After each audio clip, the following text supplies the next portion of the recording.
Isabela Marlene Vasconcelos tinha aprendido desde cedo que certas salas fazem você se sentir menor do que você é, não porque o teto seja alto demais, nem porque os lustres sejam pesados demais, mas porque as pessoas dentro delas precisam que você se sinta assim. A sala de jantar da família Cavalcante era exatamente esse tipo de lugar. 2 mesas compridas cobertas de toalhas de linho branco, taças de cristal que capturavam a luz de um jeito que parecia calculado, arranjos de flores que custavam mais do que o aluguel que a mãe de Isabela pagava em Osasco. Era véspera de Natal, e o jantar tinha começado havia 40 minutos. 40 minutos em que Isabela havia sorrido 12 vezes sem querer, concordado 3 vezes com coisas das quais discordava e bebido vinho que não gostava só para ter algo para fazer com as mãos. Sua mãe, Marlene, estava sentada 2 lugares à sua esquerda, entre a cunhada Camila e um sócio do marido chamado Henrique, que falava alto demais e ria de suas próprias piadas. Marlene tinha chegado com um vestido azul marinho que Isabela reconheceu. Era o mesmo que a mãe usava nas formaturas dos cursinhos, onde ela ensinava português há 22 anos. Um vestido limpo, passado com cuidado, com um broche de pérola sintética no decote. Não era um vestido de festa milionária. Era um vestido de mulher honesta. Rodrigo Cavalcante, marido de Isabela há 18 meses, estava na cabeceira da mesa. Ele vestia um blazer cinza sob medida e tinha o cabelo penteado para o lado com a precisão de quem ensaiou o descuido. Era um homem bonito. Isabela sabia disso, e ele também sabia, o que às vezes era o problema. Ele falava com Henrique sobre fusões, sobre um helicóptero que pretendia comprar no ano seguinte, sobre a reforma do escritório em Faria Lima. Falava com a naturalidade de quem nunca precisou contar o que gastava. Foi quando Marlene pediu licença para alcançar o cesto de pão que aconteceu. Rodrigo desviou o olhar para a sogra, observou o movimento dela e então disse, com a voz relaxada de quem comenta o tempo, sem sequer interromper o fio da conversa com Henrique: Dona Marlene, a senhora comprou esse vestido no Brás? Está muito prático. Houve uma pausa de meio segundo, o tipo de pausa que as pessoas fingem não notar, mas que todo mundo sente. Camila levantou levemente o canto da boca. Henrique olhou para o copo. Isabela sentiu o calor subir pelo pescoço, aquele calor que vem antes das palavras que não se sabe se vão sair. Marlene não corou, não desviou o olhar. Ela pegou o pão, passou manteiga com calma, olhou para Rodrigo com uma expressão que Isabela conhecia muito bem, mas que Rodrigo nunca tinha visto antes. A expressão de quem já decidiu alguma coisa, mas ainda não está na hora. Obrigada pela atenção, Rodrigo, disse Marlene, com uma gentileza que era afiada por baixo, como uma faca embrulhada em papel de seda. Isabela bebeu o vinho, não porque quisesse, porque precisava de um segundo para decidir o que fazer com o que estava sentindo. Camila, que tinha 26 anos, e o talento específico de jogar gasolina em incêndios que ela mesma acendia, inclinou-se levemente e disse para Marlene, com o sorriso mais doce que o dinheiro pode comprar: a senhora devia conhecer o Boulevard Jardins, Dona Marlene. Tem lojas lindas, preços acessíveis mesmo. Tenho certeza que encontraria coisas do seu estilo. Ela pausou. Posso indicar algumas. O sorriso de Marlene não mudou. O ângulo, não. Mas os olhos sim, de um jeito que Isabela viu e Camila não. Debaixo da mesa, o celular de Marlene vibrou. Ela o tirou com discrição, olhou a tela por menos de 3 segundos e desligou a tela antes que qualquer pessoa pudesse ver. Mas Isabela estava do lado certo e por uma fração de segundo viu o nome que aparecia: Banco Itaú Private. Uma notificação, não uma ligação. O tipo de notificação que bancos enviam para clientes de uma certa categoria. Isabela piscou. Guardou aquilo em algum lugar quieto da memória, sem saber ainda para quê. O jantar continuou. Rodrigo contou uma história sobre uma negociação em Dubai. Camila comentou sobre um spa em Gramado, onde pretendia passar o Réveillon. Marlene comeu com educação, respondeu quando perguntada. Não ofereceu mais do que o necessário. Isabela observava a mãe com um olho e o marido com o outro, fazendo a matemática de um casamento que ultimamente parecia ter contas que não fechavam. Às 22h30, Marlene pediu licença para ir embora. Disse que tinha um trajeto longo até Osasco e que o motorista de aplicativo levava mais tempo à noite. Rodrigo assentiu com a magnanimidade de quem dispensa um funcionário. Camila disse: foi ótimo te conhecer melhor. Dona Marlene com o mesmo tom que se usa para dizer o contrário. Isabela acompanhou a mãe até a porta. No corredor de mármore, longe das vozes e das taças, Marlene parou e virou para a filha. Ela não estava com raiva. Estava com algo mais sério do que raiva. Estava com certeza. Colocou a mão no rosto de Isabela, do jeito que fazia quando ela era pequena e havia machucado o joelho. Você está bem? Perguntou. E na boca dela a pergunta significava 10 coisas ao mesmo tempo. Isabela quis dizer que sim. Em vez disso, disse: desculpa, mãe. Marlene balançou a cabeça devagar.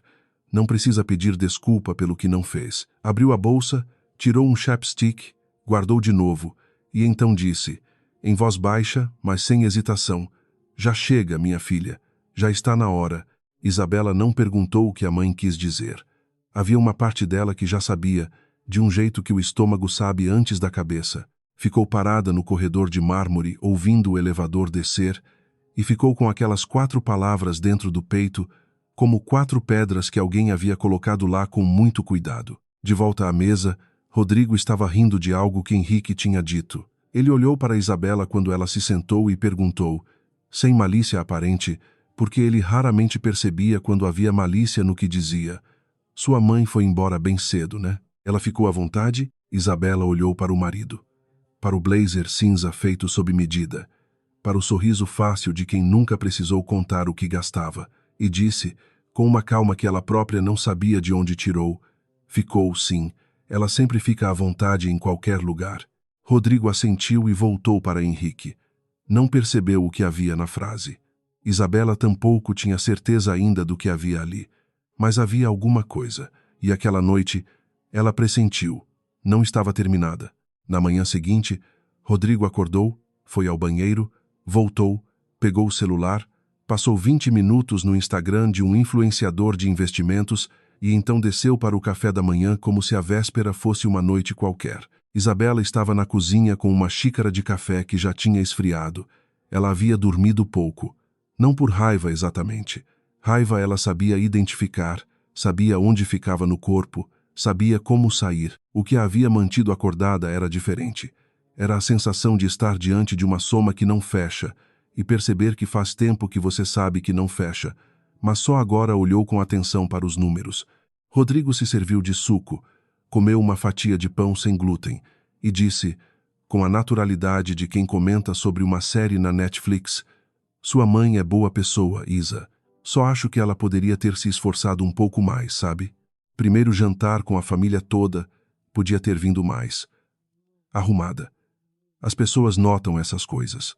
Isabela pousou a xícara, devagar, do jeito que se pousa uma coisa que pode quebrar se você não tiver cuidado com a força que usa. Esforçado, mas como? Ela perguntou. Rodrigo encolheu um ombro. Sei lá. Um vestido melhor. Um presente diferente. Ela trouxe um doce de leite caseiro, Isa, para um jantar de Natal com sócios. Ela fez aquele doce de leite, disse Isabela. Ela ficou 2 horas fazendo. Eu sei. É um gesto bonito. Só que existe um contexto. Não dá para chegar em qualquer lugar do mesmo jeito. Isabela olhou para o marido, para o suco de laranja espremido na hora, para a cozinha reformada no ano passado com granito importado, para a janela de vidro que dava para o jardim de um imóvel que valia 3 vezes o que ela havia ganhado nos 5 anos que trabalhou antes de casar. E pensou, qual contexto, Rodrigo? Você está me dizendo que minha mãe não pertence ao contexto da minha própria vida, mas o que disse foi, ela é minha mãe, e você a humilhou na frente de todos. Rodrigo abriu a boca, fechou, abriu de novo. Humilhei? Fiz um comentário. As pessoas são muito sensíveis hoje em dia com qualquer coisa. Você perguntou se o vestido dela era do Brás. E daí? É uma pergunta, na frente dos seus sócios. Na frente da Camila, que completou dizendo que ela devia ir a lojas com preços acessíveis para o estilo dela. Isabela pausou. Foi uma humilhação, Rodrigo. Você pode não enxergar porque é você quem humilha, mas foi. O silêncio que se seguiu teve um peso diferente dos silêncios anteriores deles. Era o primeiro silêncio em que Isabela não havia abrandado o que disse depois de dizer. Rodrigo pôs o copo na pia. Vou trabalhar, disse. E saiu da cozinha. Isabela ficou sentada. Então tirou o celular e mandou mensagem para a mãe. Você chegou bem? Marlene respondeu em 30 segundos. Cheguei. Durma um pouco, filha. E depois, após uma pausa, a hora chega. Naquela tarde, enquanto Rodrigo estava em reunião no escritório em casa, sua mãe, Soraya Cavalcante, apareceu sem avisar. Isso era algo que Soraya fazia com a convicção de quem acredita que casas dos filhos são extensões da própria casa. Ela entrou, abraçou Isabela com a familiaridade performática que sempre a deixava confusa, e foi direto sentar no sofá da sala, como quem já sabe que vai ficar um tempo. Soraya tinha 63 anos, cabelo platinado cortado com precisão cirúrgica, e a habilidade de dizer coisas cruéis, com o tom de quem está oferecendo conselhos de vida. Ela pediu um chá, recusou o que Isabela trouxe, pediu outro tipo, e então disse: queria conversar sobre algumas coisas, sobre o futuro da família. Isabela sentou do lado oposto e esperou. O grupo Cavalcante está numa fase de transição. Soraya começou, com a voz de quem escolheu cada palavra antes de sair de casa. Rodrigo tem feito um trabalho lindo, mas crescimento exige capital. Estamos conversando com alguns fundos, mas o processo é lento. E enquanto isso, existem oportunidades que a gente não quer perder. Ela pausou, bebeu o chá que havia pedido sem beber antes. Você trabalhou no banco, né, Isabela? No Santander era. No BNP Paribas, disse Isabela. Gestão de ativos. Isso. Soraya acenou como se o detalhe fosse irrelevante. Você ainda tem contatos lá? Pessoas que trabalham com estruturação de fundos? Operações assim? Isabela sentiu o chão firmar sob seus pés de um jeito que acontece quando você entende uma conversa de repente. O que exatamente a senhora está perguntando, Soraya? Soraya pôs a xícara na mesinha de centro com um gesto que fingia ser casual. Só estou dizendo que existem portas que se abrem mais fácil quando alguém de dentro bate. Você conhece gente certa. Seria bom para todo mundo se você usasse esses contatos para ajudar a família. Eu saí do banco quando me casei, disse Isabela. Mas as pessoas ficam. Os relacionamentos ficam. Isabela olhou para a sogra. Pensou em dizer que aquilo era uma solicitação inadequada, que ela não era um instrumento de networking, que o casamento não era um contrato de serviços. Em vez disso, disse: vou pensar nisso. Soraya saiu satisfeita. Isabela ficou na sala olhando para a porta fechada e então caminhou até o escritório de Rodrigo, bateu, entrou. Ele estava com 3 monitores abertos e um fone de ouvido no pescoço. Sua mãe esteve aqui, disse Isabela. Eu sei. Eu ouvi ela chegar. Ela pediu para eu usar meus contatos do banco para ajudar o grupo Cavalcante a captar recursos. Rodrigo ergueu os olhos dos monitores. Ela só estava tentando ajudar. Ela estava me pedindo para trabalhar para a família sem contrato, sem remuneração e sem sequer perguntar se eu quero. Isabela, todo mundo na família contribui de alguma forma. Eu sei. Ela ficou parada na porta e queria entender qual é a forma que me cabe, porque até ontem achei que era ser esposa. Agora parece que também é ser consultora de captação. Rodrigo tirou o fone do pescoço e deixou na mesa. Você está exagerando. Isabela olhou para ele por um momento mais longo do que o necessário. Então saiu do escritório sem fechar a porta com força, porque não era isso que queria dizer, e porque ainda havia algo tentando se segurar dentro dela naquela tarde. De volta ao quarto, ela abriu o laptop e procurou por reflexo, sem saber ainda o que buscava, o nome que tinha visto na mesa de Rodrigo dias antes, numa folha impressa que havia ficado sobre os documentos de uma reunião. Fundo Marlene Participações. Era um nome que não deveria existir, que não fazia sentido existir, mas existia. E Isabela olhou para aquelas 3 palavras na tela por muito tempo, enquanto do lado de fora a cidade de São Paulo começava a acender as luzes do anoitecer, uma por uma, como quem conta segredos. O escritório de Pedro Alencar ficava no 12º andar de um prédio na Paulista que cheirava a café velho e papel impresso, o cheiro honesto dos lugares que fazem trabalho real sem se importar com a aparência. Pedro era amigo de Isabela desde a graduação em economia, havia seguido carreira na Comissão de Valores Mobiliários e tinha o dom raro de explicar coisas complicadas com uma paciência que não era condescendência. Isabela chegou sem avisar, na manhã de 26 de dezembro, com o nome impresso num papel dobrado no bolso do casaco. Pedro a recebeu com um abraço, café e nenhuma pergunta sobre por que ela estava ali sem marcar horário. Ele era esse tipo de pessoa. Quero saber sobre um fundo, disse Isabela, depois que sentaram e ela disse que o café estava bom para ganhar tempo. Fundo Marlene Participações. Você pode me dizer alguma coisa? Pedro olhou para ela com atenção.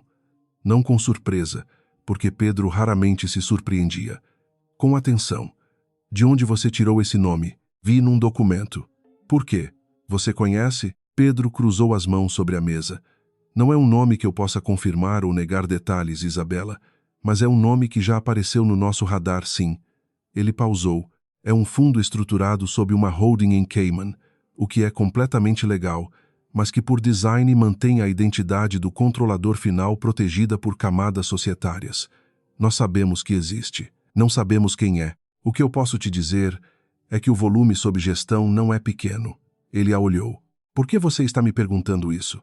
Isabela dobrou e desdobrou o papel no bolso sem tirar. Quanto não é pequeno? Pedro inclinou a cabeça. Digitou algo no computador. Virou a tela um ângulo que ela pudesse ver, sem mostrar o documento em si. Apontou para um número. Essa é a ordem de grandeza que circula nos nossos registros cruzados. É uma estimativa, não é oficial. Isabela olhou para o número e ficou muito quieta. Era uma quantia que comprava o grupo Cavalcante inteiro e ainda sobrava para comprar o prédio onde eles estavam sentados. Ela foi para a casa da mãe direto do escritório de Pedro. Osasco, no fim da tarde, tinha o trânsito de sempre, lento e honesto, e Isabela passou 40 minutos dentro do carro, organizando o que ia dizer e chegando à conclusão de que não havia como organizar. Parou na frente do sobrado branco com a grade verde que conhecia desde os 6 anos de idade. O jardim estava cuidado. Havia uma mangueira nova enrolada do lado da calçada. Marlene abriu a porta antes que ela batesse, como sempre fazia, como se tivesse um radar que apontava para a filha independente de direção ou distância. Entra, disse Marlene. Eu fiz caldo. Elas sentaram à mesa da cozinha, a mesma mesa de madeira escura, com as marcas de copos que Isabela havia feito quando criança e que a mãe nunca tinha trocado. Isabela comeu meia tigela de caldo sem falar. Marlene esperou. Fundo Marlene Participações, disse Isabela, por fim. Marlene pôs a colher na tigela devagar. Você sabia que eu ia descobrir, disse Isabela. Não era uma pergunta. Sabia que um dia você ia querer procurar, disse Marlene, mas o dia é você que escolhe, e o motivo também. Isabela ficou olhando para a mãe, para o avental de flores que Marlene sempre usava na cozinha, para as mãos que haviam corrigido provas de português durante décadas, as mesmas mãos que haviam trançado o cabelo de Isabela quando ela era pequena, que haviam costurado fantasias de festa junina, que haviam contado moedas na calçada do supermercado para ver se dava para comprar o que estava na lista.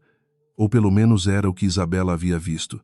Era o que Marlene havia deixado ela ver. Desde quando? Perguntou Isabela. Desde antes de você nascer, disse Marlene, com uma voz que não se desculpava, mas que era gentil. Seu avô me deixou a empresa dele quando morreu. Eu tinha 24 anos e não sabia nada de negócios, mas aprendi. Contratei pessoas certas. Deixei crescer quieto. Ela pausou. Você sabe por que nunca falei? Isabela sabia. Mas queria ouvir a mãe dizer. Porque dinheiro muda as pessoas ao redor, disse Marlene. Muda o tipo de homem que aparece. Muda o que as pessoas acham que você é.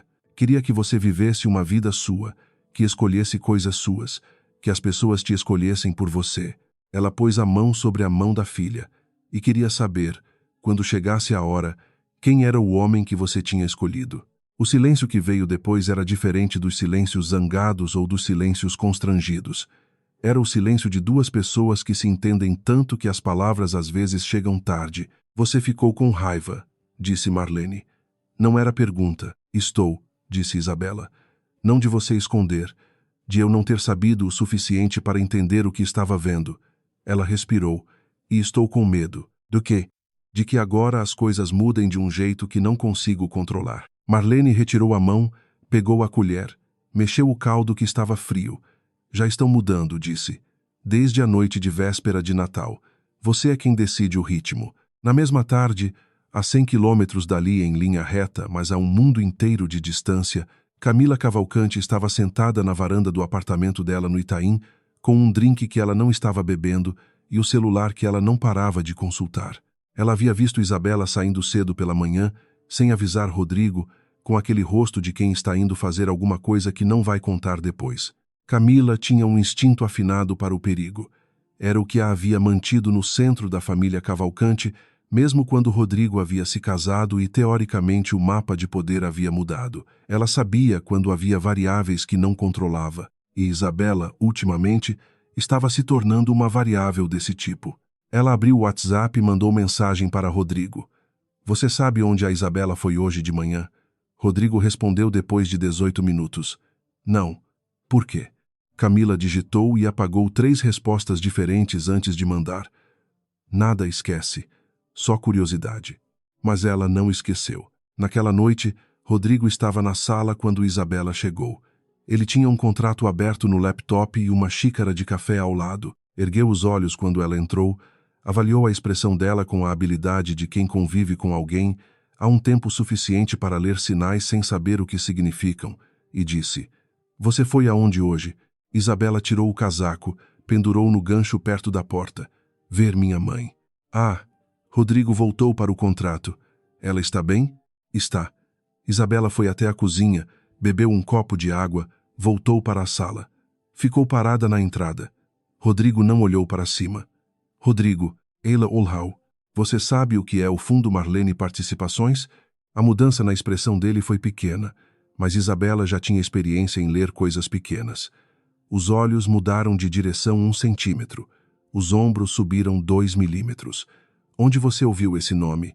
Ele perguntou, com um cuidado que entregava mais do que a resposta pretendia. Vi num papel na sua mesa, há alguns dias. Isabela ficou parada, com o copo vazio na mão. Conhece? Rodrigo fechou o laptop. Pausou. É um dos fundos na lista de potenciais investidores que o nosso gestor financeiro levantou. Por quê?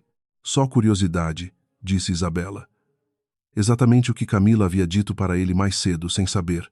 Boa noite. E foi para o quarto. Deixou a porta entreaberta porque fechar a porta ia dizer demais.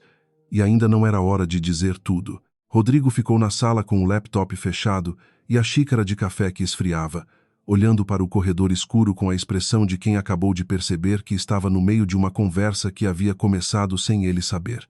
A reunião havia sido marcada para as 10 da manhã de uma quinta-feira de janeiro, no 30º andar da sede do Grupo Cavalcante em Faria Lima. Rodrigo tinha pedido para o gestor financeiro, um homem chamado Vinícius, que tentasse marcar com o representante do Fundo Marlene Participações.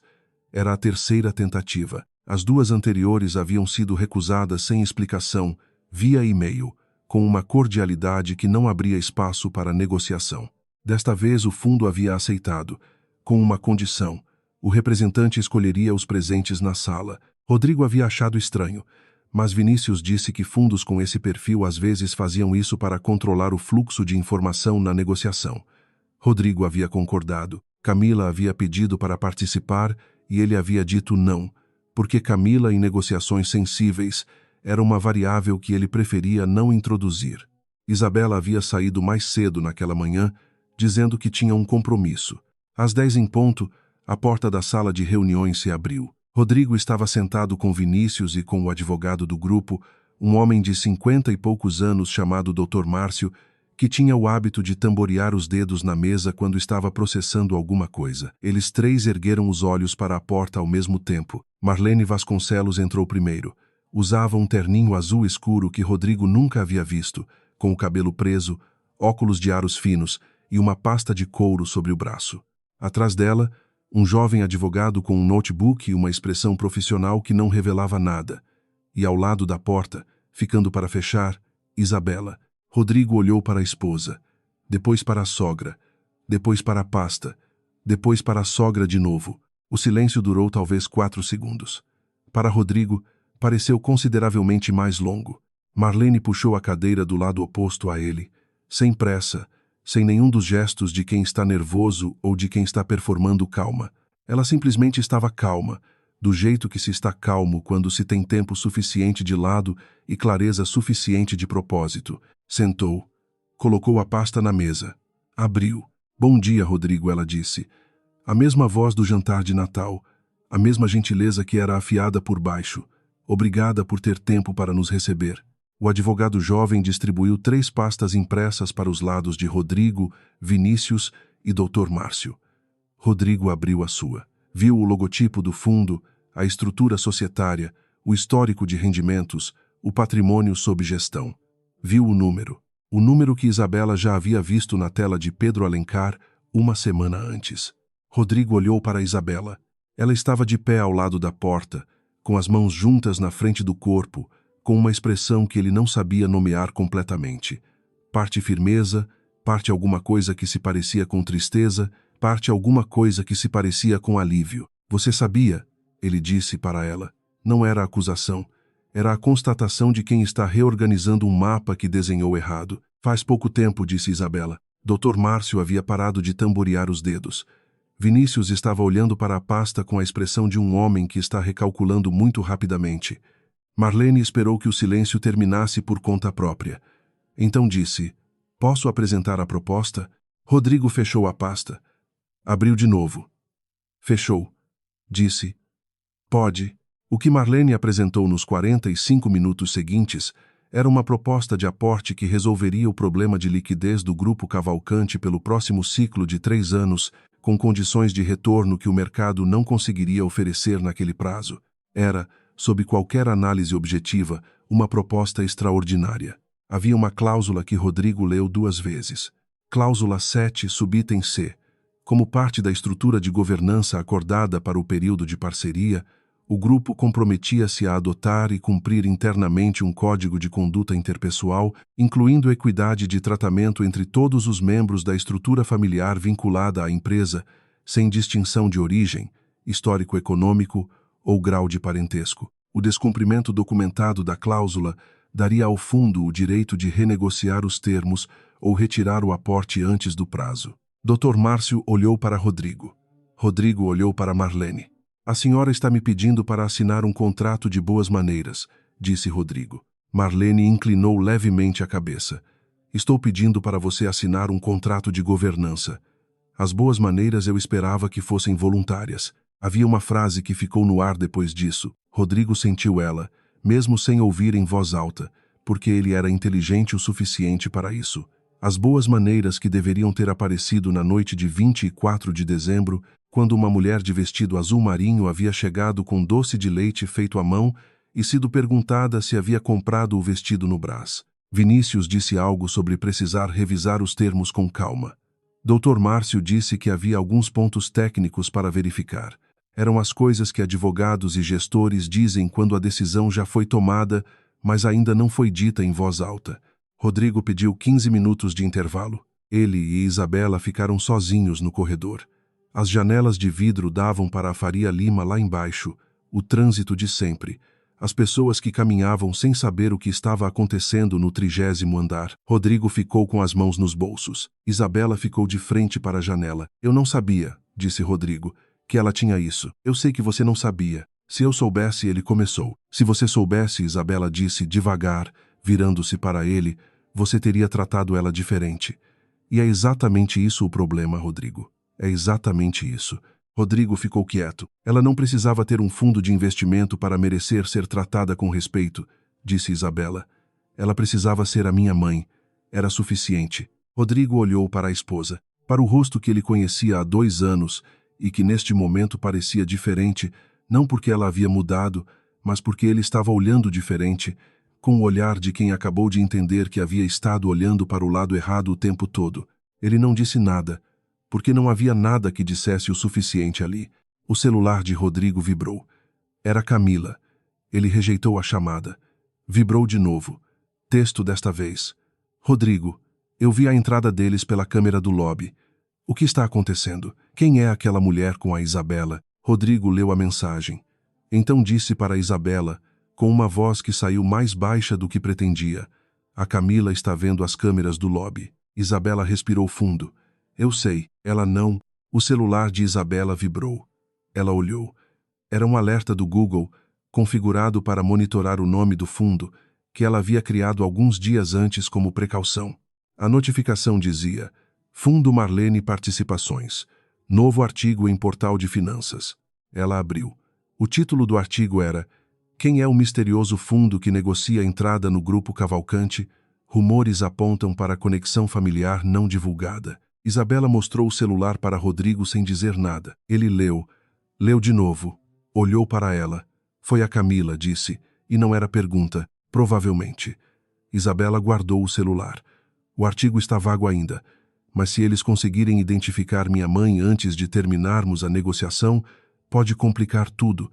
Rodrigo olhou para o corredor na direção da sala de reuniões, depois para o celular na própria mão, depois para a esposa. E pela primeira vez em muito tempo, mais tempo do que devia, ele não calculou o que era melhor para o grupo, ou o que a mãe acharia, ou o que Camila esperava. Ele pensou em Marlene sentada à mesa de reuniões com uma pasta de couro e a mesma calma de quem já decidiu, e pensou em Isabela parada no corredor da sua própria casa segurando uma xícara de café frio, enquanto ele dizia que a mãe dela precisava se esforçar mais.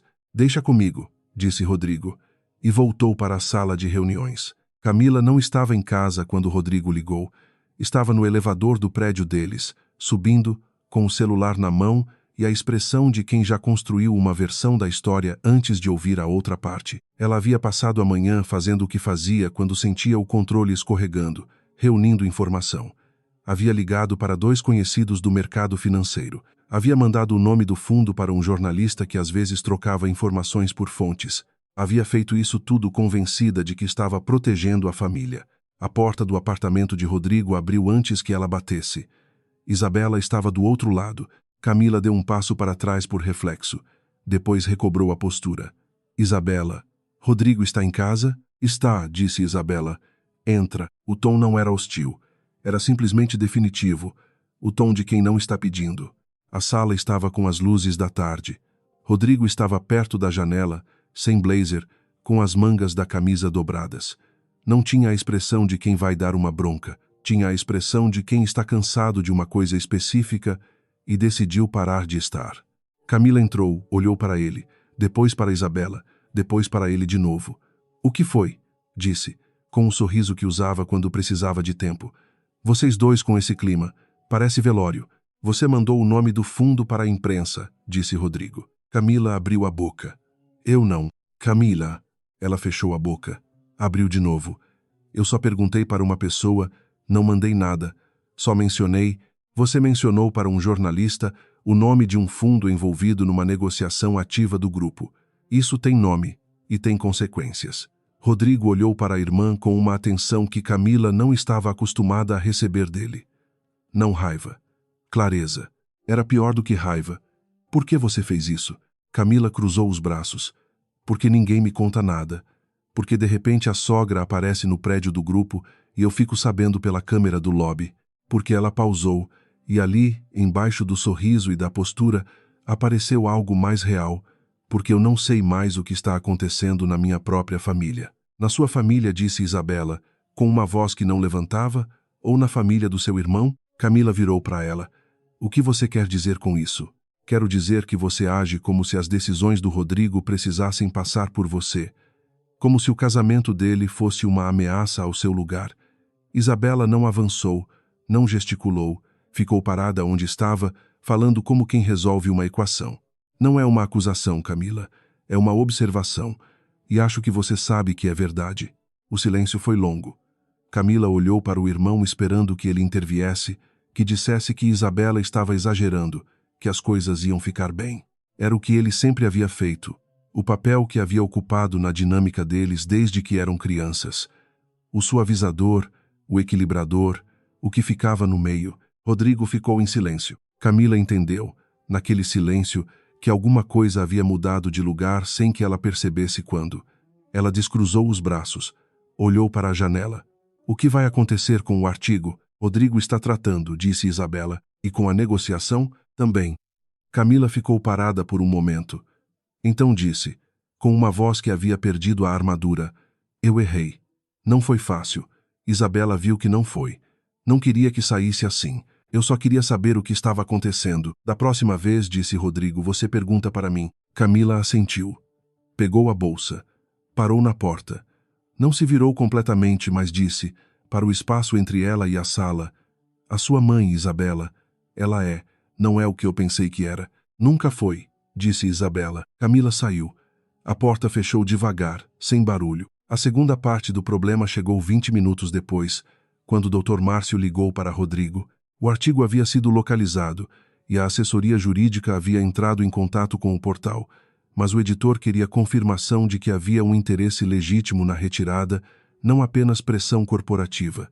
Eles precisavam de uma declaração pública da controladora do fundo, autorizando a cessação da cobertura especulativa. Sem isso, o portal publicaria uma versão expandida no dia seguinte. Rodrigo olhou para Isabela. Sua mãe precisa assinar uma autorização de declaração pública. Hoje, eu sei, disse Isabela. Pegou o celular. Ligou para Marlene. Marlene atendeu no segundo toque. Isabela explicou. Houve uma pausa do outro lado. Não de hesitação, mas do tipo de pausa de quem organiza o que vai dizer. Manda o modelo da declaração, disse Marlene. Eu leio e assino se estiver adequado, mas quero uma coisa em troca. O quê? Perguntou Isabela. Quero estar presente quando o Rodrigo assinar a cláusula 7. Uma pausa. Não para ver ele se humilhar, para ver se ele entende o que está assinando. Isabela transmitiu para Rodrigo. Ele ficou com o telefone na mão por um momento. Está bem, disse. Às 4 da tarde, a declaração estava assinada. Às 4h30, o portal havia retirado o artigo e publicado uma nota breve dizendo que a cobertura havia sido suspensa por ausência de embasamento suficiente. Era uma vitória, mas havia chegado depois de um revés, que era exatamente como as vitórias reais costumam chegar. Naquela noite, a cidade esfriou. São Paulo em janeiro às vezes faz isso, manda uma brisa que não pertence à estação, como se a cidade precisasse respirar. Rodrigo estava no escritório de casa, sozinho, relendo a cláusula 7 pelo 12º tempo, quando ouviu a porta do apartamento abrir e os passos de Isabela no corredor. Ele esperou. Os passos passaram pelo corredor. Pararam. Não foram até o quarto. Foram para o balcão. Rodrigo fechou a pasta. Saiu do escritório. Atravessou a sala e saiu pelo balcão. Isabela estava apoiada na grade, olhando para as luzes da cidade que se espalhavam até onde a vista alcançava. Ela não se virou quando ele chegou. Ele ficou ao lado dela, também apoiado na grade, também olhando para as luzes. Ficaram um tempo assim. A cidade fazia o seu barulho de sempre, o tipo de ruído de fundo que depois de um tempo você para de ouvir porque ele sempre esteve lá. Você vai assinar? Perguntou Isabela por fim. Vou, disse Rodrigo. Ela assentiu. Ficou olhando para as luzes. Não porque tenho que assinar, ele disse. Porque deveria ter sido assim desde o começo, sem precisar de contrato nenhum. Isabela ficou quieta. Eu errei com ela, disse Rodrigo. Errei com você também, por não enxergar o que estava fazendo. Ele virou levemente para Isabela. Posso perguntar uma coisa? Ela virou para ele. Você ainda quer que eu fique? A pergunta saiu sem arquitetura, sem planejamento, sem o verniz das conversas que ele ensaiava antes de ter, e por isso ela chegou diferente. Isabela o olhou. O homem do blazer cinza que havia perguntado à mãe dela onde comprava o vestido e que agora estava de pé no banco de noite, perguntando se ainda tinha lugar para ele. Ainda não sei, disse Isabela. E era verdade, e era a coisa mais honesta que ela poderia dizer. Rodrigo assentiu. Justo. Mas você estar perguntando, disse ela, depois de um momento, já é diferente do que antes. Eles ficaram no banco mais um tempo. Não chegaram a nenhuma conclusão. Não fizeram nenhuma promessa. Falaram sobre a vista, sobre que prédio era aquele com a luz laranja no topo, sobre se ia chover nos próximos dias. Eram as conversas que as pessoas têm quando estão aprendendo a falar de novo depois de um tempo em que as palavras ficaram no lugar errado. Rodrigo entrou primeiro, para buscar água. Isabela ficou mais um momento do lado de fora. Olhou para o céu de São Paulo que nunca ficava completamente escuro por causa das luzes e pensou na mãe, que havia passado anos sendo a mulher do vestido do Brás de propósito, que havia construído um mundo inteiro dentro de uma discrição que parecia pobreza e que na hora certa havia entrado numa sala de reuniões e colocado tudo na mesa, sem levantar a voz. Havia uma coisa que Isabela não havia entendido até aquela semana. A força mais silenciosa não é a que se esconde por fraqueza, é a que se esconde por escolha e sabe exatamente quando parar de se esconder. Na manhã seguinte, Marlene chegou ao escritório do Grupo Cavalcante às 9h15, 15 minutos antes do horário marcado para a assinatura, que era às 9h30. Ela veio sozinha, sem o advogado jovem, com a mesma pasta de couro e um vestido diferente, cor de vinho desta vez, comprado numa loja que não tinha nada a ver com o Brás, nem com o Boulevard Jardins, numa rua de São Paulo que a maioria das pessoas que frequentavam aquele prédio não conheceria nem pelo nome. Rodrigo a esperava na recepção do 30º andar. Quando Marlene saiu do elevador, ele foi ao encontro dela.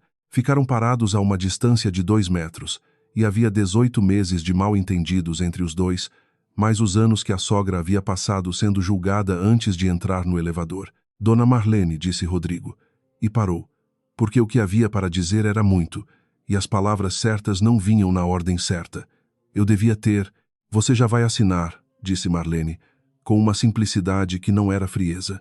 Isso é o que importa agora. Rodrigo assentiu. Eles foram para a sala. Isabela já estava lá, ao lado do Dr. Márcio e do advogado do fundo. A pasta estava aberta na página certa. A caneta estava sobre a mesa. Rodrigo se sentou. Leu a cláusula 7 mais uma vez, desta vez em voz alta e devagar, para que todos na sala ouvissem. Não era necessário fazer assim. Ele fez porque queria que fosse dito em voz alta, que existisse no ar da sala, não apenas no papel. Depois assinou. Marlene pegou a pasta. Verificou a assinatura com atenção. Então ergueu os olhos para Rodrigo e fez alguma coisa que nenhuma das pessoas na sala tinha visto antes. Sorriu de verdade. Não o sorriso do jantar de Natal, o que era afiado por baixo. Este era diferente. Era o sorriso de quem terminou um trabalho que demorou tempo suficiente. Isabela, do outro lado da mesa, viu o sorriso da mãe e lembrou da noite de véspera de Natal, do corredor de mármore, das 4 palavras, já está na hora, e entendeu que a mãe já sabia naquela noite como isso ia terminar.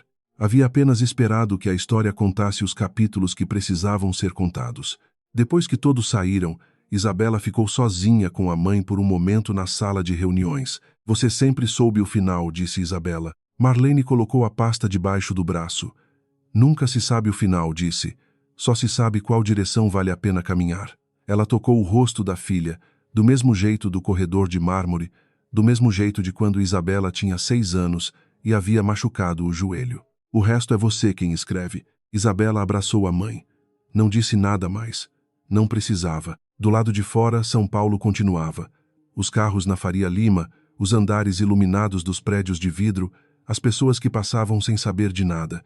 E num 30º andar, uma mulher de vestido cor de vinho saiu pela porta com uma pasta debaixo do braço e esperou o elevador com a paciência de quem tem todo o tempo do mundo, porque sempre foi ela quem controlava o relógio.